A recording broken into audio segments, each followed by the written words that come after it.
అవిజ్ఞ అంటే తెలుసుకోవాలనే కోరిక. ఈరోజు మనం 10th class NCERT history chapter 4 the age of industrialization అనే టాపిక్ గురించి మాట్లాడదాం. ఈ టాపిక్ గురించి మీకు తెలియాలంటే మేజర్‌గా ఇక్కడ ఇండస్ట్రియలైజేషన్ అంటే ఏంటో తెలియాలి.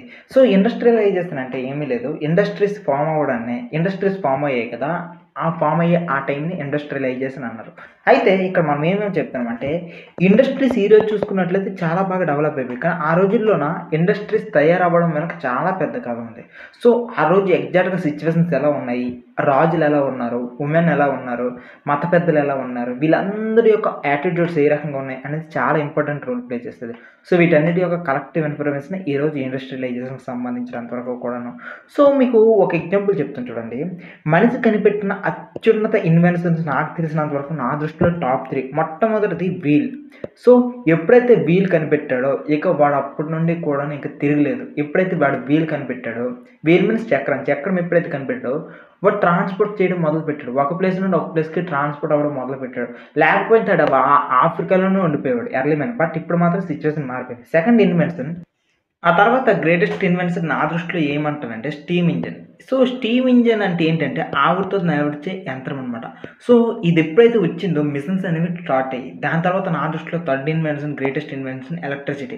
ఎప్పుడైతే ఎలక్ట్రిసిటీ వచ్చిందో ఇంకా ప్రపంచంలో అన్నీ కూడా ఇక ఎలక్ట్రికల్ బేస్డ్‌గానే ఉన్నాయి. సో, ఇది నా దృష్టిలో టాప్ 3 ఇన్వెన్షన్స్. ప్రెజెంట్ అయితే ఇంటర్నెట్ కూడా ఉంది. సో, ఈ ఇన్వెన్షన్స్ గురించి ఎందుకు మాట్లాడుతున్నానంటే ఇవన్నీ కూడాను టోటల్‌గా ట్రాన్స్‌ఫార్మ్ చేయగలిగేంత కెపాసిటీ ఉన్నాయి. మరి ఈరోజు మాట్లాడుతున్న ఇండస్ట్రియలైజేషన్ కూడా అలాంటి కెపాసిటీ ఉన్నదే. ఇది ప్రపంచాన్నే మార్చేసేంతగా ప్రపంచ దేశాలని డెవలప్‌మెంట్ అయ్యేలాగా ప్రపంచంలో ఉన్న ప్రతి ఒక్కరికి కన్జ్యూమర్ గూడ్స్ వచ్చేలా చేసాయన్నమాట. అయితే ఈ ఇండస్ట్రియలైజేషన్ అనేది సింగిల్‌గానే లేదు. డిఫరెంట్‌గా ఉంది. ఇది టెక్స్ట్ బుక్‌లో లేదు. నేను ఎక్స్‌ట్రా ఇన్ఫర్మేషన్ చెప్తున్నా. ఎవరైనా సరే ఎగ్జామ్స్ ముందు మాత్రం ఈ వీడియో చూస్తారని మటాస్ అయిపోతారు. నేను చెప్పేదేంటంటే ఎగ్జామ్స్ అప్పుడు చూడకండి. ర్యాపిడ్ రివిజన్ ఉంటాయి వీడియోస్. వాటిని చూసుకోండి హ్యాపీగా. ఇప్పుడు మాత్రం కంప్లీట్‌గా క్లాసు ఇన్ డెప్త్‌గా చెప్తాను. ఆ టైంలో ఈరోజు ఈ టాపిక్ మనం మాట్లాడేటప్పుడు టెక్స్ట్ బుక్ పరంగా కూడా వాళ్ళు ఏం చెప్తారంటే జస్ట్ ఇండస్ట్రియలైజేషన్ ఫస్ట్ వెర్షన్ గురించే మాట్లాడతారు. అంటే మిషన్స్ అనేవి ఎలా స్టార్ట్ అయ్యాయి అనేది చెప్తారు. కానీ మనకి టెక్స్ట్ బుక్‌కి మించి మనకు నాలెడ్జ్ కావాలి కదా! రియల్ లైఫ్ ఇంపార్టెన్స్ కావాలి కదా! ఎప్పుడైతే సెకండ్ టైమ్ వచ్చిందో దాంట్లో అప్డేట్ అయిందో అప్పుడు ఎలక్ట్రిసిటీ అనేది కూడా క్రియేట్ అయ్యారు. ఎలక్ట్రిసిటీని యూజ్ చేసిన తర్వాత ఇంకా మరి ఎంతకెళ్ళిపోయిందో మరి మీకు అర్థం చేసుకోవచ్చు. నెక్స్ట్ థర్డ్ స్టేజ్‌లో ఇండస్ట్రియలైజేషన్ 3.0 ఈ 3.0లో అయితే ఆటోమేషన్ మొదలైంది. మిషన్స్ అన్నీ కూడా నీకు ఆటోమేటిక్స్ చేయడము, ఫ్యాక్టరీస్ అన్నీ కూడా ఆటోమేషన్ అవ్వడం మొదలుపెట్టింది. నెంబర్ 4 ప్రెజెంట్ మనమున్నదే ఇది ఇండస్ట్రియలైజేషన్ 4.0 అంటే డిజిటలైజేషన్. మొత్తం కూడా కంప్యూటర్లతో మార్చేసాం మొత్తం కూడాను. దీన్నే డిజిటలైజేషన్ అనుకున్నాను. నెక్స్ట్ ఫిఫ్త్ 5.5 కూడా రీసెంట్‌గా ఇంకా అవ్వలేదు. అవుతది. అదేంటంటే రోబోటిక్స్‌ని యూజ్ చేయడం. ఇది కూడా ఇండస్ట్రియల్ పాయింట్‌లోనే వస్తుంది. సో, ఈ రకంగా డెవలప్ అయ్యుకుంటూ అంతా కూడా ముందుకు వెళ్తుంది. అయితే ప్రెజెంట్ మనం దేని గురించి మాట్లాడతామంటే ఈ మిషన్స్ అదే రకంగా ఎలక్ట్రిసిటీ వీటి గురించి మాట్లాడుకుందాం. సో, ఈ 2 మాట్లాడేటప్పుడు ఆ రోజుల్లో ఎంత కష్టం వచ్చింది. ఎందుకు ఆ టైంలోనే ఈ ఇండస్ట్రీస్ అనేవి క్రియేట్ అయ్యాయి. మిషన్స్ అనేవి క్రియేట్ అయ్యాయి. ఎలక్ట్రిసిటీ అనేది క్రియేట్ అయింది. ఇది రావడం వల్ల ప్రపంచ లైఫే ఎట్లా మారిపోయింది అనేదంతా చూడొచ్చు ఈ చాప్టర్‌లో. ఈరోజు ఈ చాప్టర్ మొత్తంలో అసలు ఏం నేర్చుకుంటారు అనే దానికి జస్ట్ బ్రీఫ్‌గా చెప్పేస్తాను. ఫస్ట్ 2 కాన్సెప్ట్స్ అనేవి బిఫోర్ ద ఇండస్ట్రియల్ రెవల్యూషన్ అదే రకంగా hand labour and steam power ఇదంతా కూడాను వెస్టర్న్ కంట్రీస్ పర్స్పెక్టివ్‌లో మనం మాట్లాడదాం. అక్కడ ఏ రకంగా సిట్యుయేషన్స్ ఎలా మారాయి, ఎలా వాళ్ళు గెయిన్ చేశారు ఇదంతా కూడాను. ఆ తర్వాత industrialization in the colonies and factories come up ఇదంతా కూడాను colonies that means India point of వ్యూలో మనం చూద్దాం. ఆ తర్వాత ఇంకా లాస్ట్ పాయింట్‌లోకి వచ్చినట్లయితే ఇండస్ట్రీకి సంబంధించిన గ్రోత్ కానీ, దాని యొక్క మార్కెట్ కానీ ఇదంతా కూడా ఓవరాల్‌గా ఎలా ఉంది అనే పాయింట్ ఆఫ్ వ్యూలో మాట్లాడదాం అనమాట.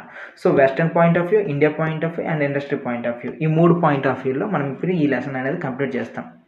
సో, ఈ చాప్టర్ మొదలెట్టేటప్పుడు 2 ఫోటోస్ ఉన్నాయి. ఆ 2 ఫోటోస్‌ని చూసి హ్యాపీగా ఈ చాప్టర్‌ని మొదలు పెట్టుకుంటూ వెళ్ళిపోదాం. ఇక్కడ మీరు బాగా అబ్జర్వ్ చేస్తే ఈ 2 ఫోటోస్‌లోనమాట ఇక్కడ మనకి బాగా అబ్జర్వ్ చేస్తే కింద ఒక వీల్ ఉంది. ఆ వీల్‌కి చక్రం ఉంది. సో, ఈ వీల్ అనేది మేజర్‌గా కూడాను ఇండస్ట్రియల్ రెవల్యూషన్‌కి సంబంధించిన వీల్ ఇది. మరొక మాటలో చెప్పాలంటే ఇది టైంకి సంబంధించింది. ఎప్పుడైతే టైం గడుస్తుందో ఈ ఇండస్ట్రియల్ ఎరాలో ఎప్పుడైతే టైం గడుస్తుందో ప్రోగ్రెస్ అనేది వస్తుంది. ఆ ప్రోగ్రెస్ అనేది ఈ అమ్మాయిలా చూపించారు. ఈ అమ్మాయి అనేది ప్రోగ్రెస్ అనమాట. మరొక మాటలో చెప్పాలంటే, ఈ టైం ఉంది కదా! ఈ టైం అనేది ప్రోగ్రెస్‌కి తీసుకొనెళ్తుంది. ఇదిగో ఇక్కడ ఈ సెంచరీలో మనం ప్రోగ్రెస్ అవుతామని ఒక ఫ్లాగ్ పట్టుకున్న ఈ ప్రోగ్రెస్ అనే అమ్మాయి ఒక ఫ్లాగ్ పట్టుకుంది. ఈ సెంచరీలో మనం ప్రోగ్రెస్ అవుతాం. మరి దానికి సింబల్స్ వెనక్క చూస్తే వీల్ గాని, స్టీమ్ ఇంజిన్ గాని, కెమెరా గాని, లైట్ గాని, ఓకేనా, రకరకాల పవర్స్ అన్నీ కూడాను. ఇవన్నీ కూడాను ఏమంటే ఈ సెంచరీలో మనమంతా కూడాను సక్సెస్ అవుతాం. చాలా వరకు కూడా ఇన్వెన్షన్స్ కనిపెడతాం. ఇదంతా ఒక ప్రోగ్రెస్‌కి సంబంధించిన సెంచరీ అనే టైప్‌గా ఇది మొత్తం కూడా సింబల్ చెప్పేస్తుందనమాట. సో, మళ్ళీ చెప్తున్నా, టైం గడిచే కొద్దీ ప్రోగ్రెస్ అనేది వస్తది. ఈ సెంచరీలో ఈ ఫ్లాగ్ పట్టుకొని ఉన్నాను కాబట్టి ఈ సెంచరీలో మనకు పడతది. ఈ సంవత్సరంలో మనం వెనక వైపు చూస్తున్న చాలా సైన్సెస్ చాలా వరకు కూడాను మనం ఇన్నిన్ని ఇన్వెన్షన్స్ అనేవి ఈ సంవత్సరం చేస్తున్నాం అనేది ఈ ఫోటో మనకు చూపిస్తుంది. ఆ తర్వాత నెక్స్ట్ ఇక్కడ ఈ ఫోటో చూడండి. ఇక్కడ మీరు 'అల్లాద్దీన్ అద్భుత దీపం' అనుకోని మీరు ఆల్రెడీ చాలా కథలు వినుంటారు. ఈయన చేతిలో ఉన్న ఈ అద్భుత దీపం కాస్త రఫ్ చేస్తే జీనీ వస్తది. జీనీ వచ్చి తనకున్న కోరికలన్నిటిని కూడా తీరుస్తది. సో, మ్యాజికల్‌గా వాడు బిల్డింగ్స్, నాకు ఆస్తులు, కోట్లు కావాలని కోరుకుంటాడు. అట్ ద సేమ్ టైమ్ ఈయన చేతిలో మిషన్స్ ఉన్నాయి. ఎప్పుడైతే ఈయన చేతిలో ఇండస్ట్రియలైజేషన్‌కి సంబంధించిన మిషన్స్ ఉన్నాయో వాడు కూడాను అలానే ఏ రకంగా అయితే వాడనేది చేయిస్తాడో సేమ్ ఆ రకంగానే కూడాను ఆక్సిడెంటల్‌గా మరో మాటలో చెప్పాలంటే వాడు కూడాను అలాగే ఈ ప్రోగ్రెస్ అంతా కూడాను, బిల్డింగ్స్ అంతా కూడాను, ప్రాస్పెరిటీ అంతా కూడాను పుట్టిస్తాడు. So, just because of Allauddin చేతిలో ఉన్న ఆ దీపం ఎంత పవర్‌ఫుల్లో ఇక్కడ వీళ్ళ చేతిలో ఉన్న ఇండస్ట్రియలైజేషన్ కూడా అంతే పవర్‌ఫుల్ అనేటట్లుగా చూపిస్తారు.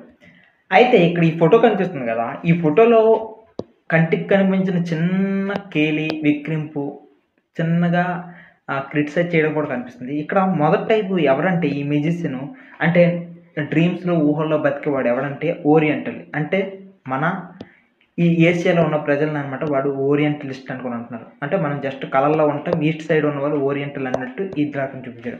అండ్ వీళ్ళంటూ ఆక్సిడెంటల్ అంట. వీళ్ళు కష్టపడి పని చేస్తారు. రియల్ టైమ్‌లో ఉండరు. ప్రాక్టికల్‌గా ఆలోచిస్తారు. అండ్ ఇండస్ట్రియలైజేషన్ అన్నిటిని కూడా సక్సెస్ సాధించి ఈ రకంగా చేస్తారు. సో, ఎవడి ఊహ వాడిది. ఎంత ఎలా ఊహించుకుంటే అంత మంచిదనమాట. So, whatever it may be ఆ మాట కూడా నిజమే. ఎందుకంటే ఆ టైంలో మన ఏషియా డెవలప్‌మెంట్ కంటే అక్కడ ఆ వెస్టర్న్ సైడ్ ఉన్న డెవలప్‌మెంటే చాలా బాగుండేది. ఇండస్ట్రియలైజేషన్, సైన్స్ ఇవన్నీ కూడాను ఆ టైంలో అక్కడే డెవలప్ అయ్యాయి. అందుకే వాళ్ళకి వాళ్ళు పొగుడుకుంటున్నారు. పొగుడుకున్నాడు పోడుకున్నట్టుగా. సో, ఈ చాప్టర్‌లో మీరు మేజర్‌గా ఏం అబ్జర్వ్ చేశారంటే జస్ట్ ఇంట్రో చెప్పాననమాట. ఇండస్ట్రియలైజేషన్ అంటే ఏంటి? ప్రెజెంట్ ఎన్ని టైప్ ఆఫ్ ఇండస్ట్రియలైజేషన్ 1.0, 2.0, 3.0, 4.0 అనేది టెక్స్ట్ బుక్‌లో లేదు. సరదాగా చెప్పాను.